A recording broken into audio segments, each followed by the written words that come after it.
Hi friends, welcome to follow up.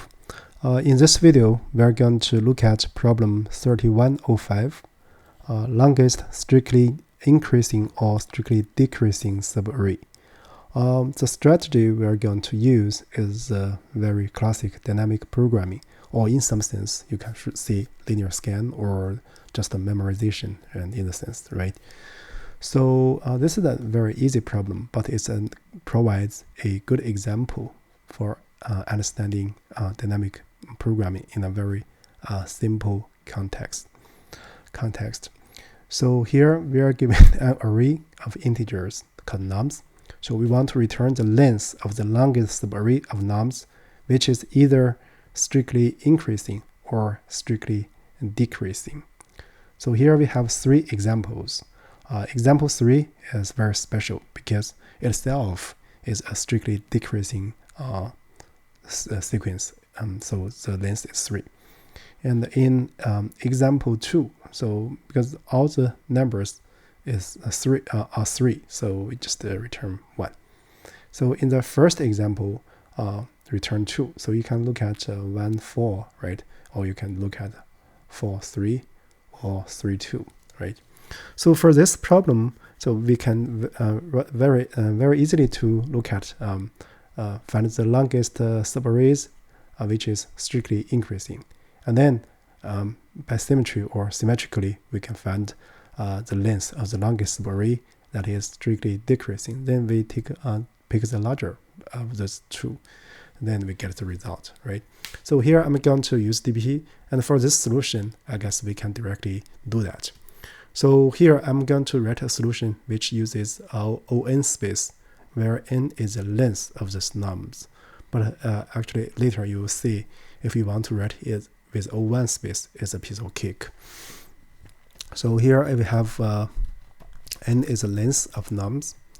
Then we will have let's have a, so it's 1 over times n. So here I'm going to use ai as the longest strictly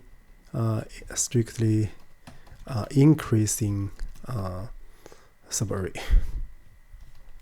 ending at index I, right? So if originally, that's why you see we initialize with 1, right? So then we can do an iteration. Let's, for example, for I in range, so 1 to n, because at the index 0 we just have 1, right? So here I'm going to consider a strictly increasing sequence, right? Because here I starts from 1, so we can consider I minus 1. If the current elements, that is nums I, is strictly larger than a nums a I minus 1, then we can extend the length by 1, right? So in other words, if nums I is strictly larger than nums I minus 1.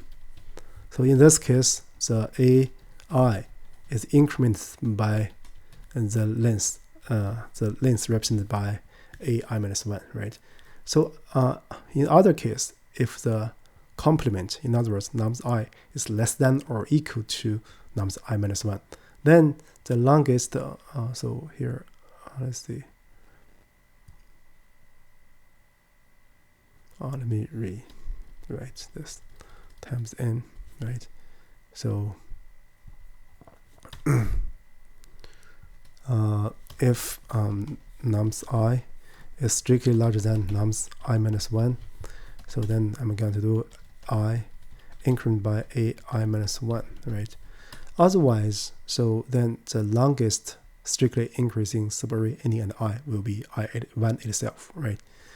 So then so we just need to find the maximum of this array A, right? So if you use a routing variable, you can get the largest one. So similarly, we can copy this one. So we can copy this one, change this A to B. So so here, this BI will be longest strictly decreasing subarray ending at index I. Then, so if at the index I is strictly less than that at nums I minus 1, then the length can be extended by 1, right? So we can do bi equals bi plus bi minus 1. Otherwise, the length will be 1, right? And then we can consider the length. So what we want to return is nothing but max of max A and max B, right? So that's basically the logic. Now let's look at a test case. Yeah, it passes a first example. Now let's look at the generic case, right? So here a comment is that the time complexity for sure is O of n. So time complexity is O of n. And so here I'm using space complexity, space that is also O of n due to the creation of A and B, these two arrays. But I'm using write the code solution using O1 space is a straightforward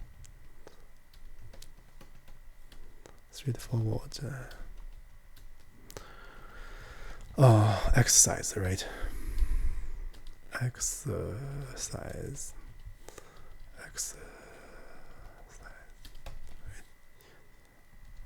Exercise, right?